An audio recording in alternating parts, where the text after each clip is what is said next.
The Victoria and Albert Museum in London is playing host to an extraordinary exhibition of Indian design and craftsmanship. The Maharaja's show features paintings, textiles, jewellery and more from both Indian and Western artisans.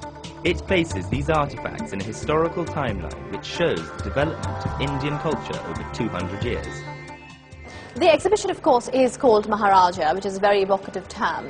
The idea is to explore the world of the Maharajas, of Indian kings, and what kind of social, political and economic situations created them, to explore the fact that they were not just one person to be known by one identity, but that there were very different people. One of the key themes of the exhibition is to explore their role in creating India's rich cultural heritage and in preserving it. The position of power and influence that the Maharajas held made them a dominant cultural force throughout India's history. The Maharaja's lifestyle was very much a product of what his role was. His role meant that he had to be splendid in person because so much of power is manifested through personal splendor. He had to be a patron of the arts, he had to be a patron of music, he had to have splendid things around him, he had to promote scholars, he had to promote religious institutions. One of the recurring themes of the exhibit is the Maharaja's obsession with precious gems, clearly illustrated by the stunning collection on show. Gems have a real significance in India, and most of the Maharajas really appreciated the quality and the worth of gemstones. The gems they wore really represented their wealth and their power. They wore their treasuries around their necks.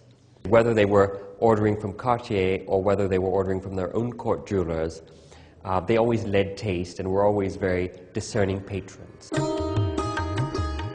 But it's quite interesting from a Western point of view. We're used to seeing gems that really sparkle because they're cut. That's not the aesthetic in India. The quality is the gem itself. So often they're uncut or just polished. And you'll see some remarkably large diamonds.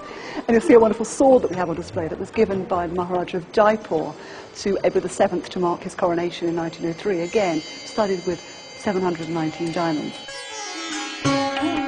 As we follow the history of the Maharajas, we see new influences emerge, most notably those of European jewelers. We've got to remember, and what's exciting in the exhibition, is that as they turn towards the West, they start to have their jewellery made in the West.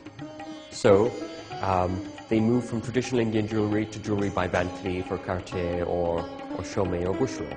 Perhaps the most famous commission is that for Bhupendra Singh of Patiala, who in 1925 arrived in Paris with great crate-loads of gems. He gave half of them to Boucheron and half of them to Cartier. Jacques Cartier makes a number of pieces of spectacular jewellery, unsurpassed in scale really, for the Maharaja of Patiala based on gems provided by the Maharaja.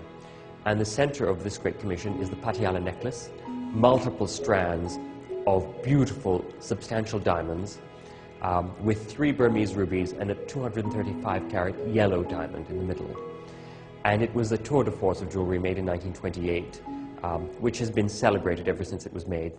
The chronological nature of the exhibition serves to highlight the complex relationship India has had with its various invaders.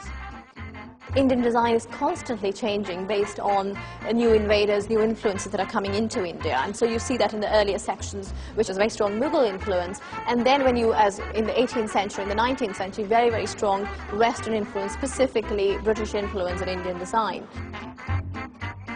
Britain and India have had a very long relationship, and much of this material culture is a product of that interchange of ideas.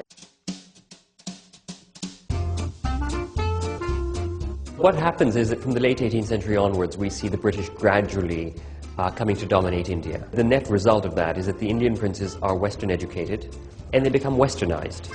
Once they've been through Western schools, they come back and they move out of their traditional palaces and into Western-style palaces, which have dining rooms and dressing rooms and billiard rooms and everything according to a Western way of living. Most of the rulers, they found it quite difficult. They had to have almost a dual identity. On the one hand, the Raj, the British loved them to dress up in all their jewels and appear as the exotic subjects of the Raj, but at the same time they were expected to be educated in a Western way and be the consummate English gentlemen. So they often had to negotiate these different identities, and some of them refused to do so, really, but many of them adopted Western lifestyles, and they started to build Western-style palaces for entertaining all the British, and also the wives would become celebrities. They had their photographs taken by Cecil Beaton.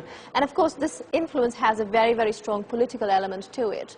because once you're consuming the material culture of a particular country, you're accepting ideological sort of oneness with them. A few princes resented the Westernizing process, absolutely, and some of them were more nationalistic in their output. But on the whole, I think Indian princes admired what the West could give them. And many of them loved coming to the West, and all of that offered, all that Europe had to offer that India couldn't give them, they really appreciated. The exhibition is a must-see and will run from October until the middle of January. It seems that everybody knows what a Maharaja is, and we're hoping that they come in because that is a wonderfully evocative image, certainly. And when they leave, they realize that there were individuals, some of whom did splendid work for their people, and then they become real people. We hope they leave with that idea, and of course, you know, fabulous jewels are always a good thing.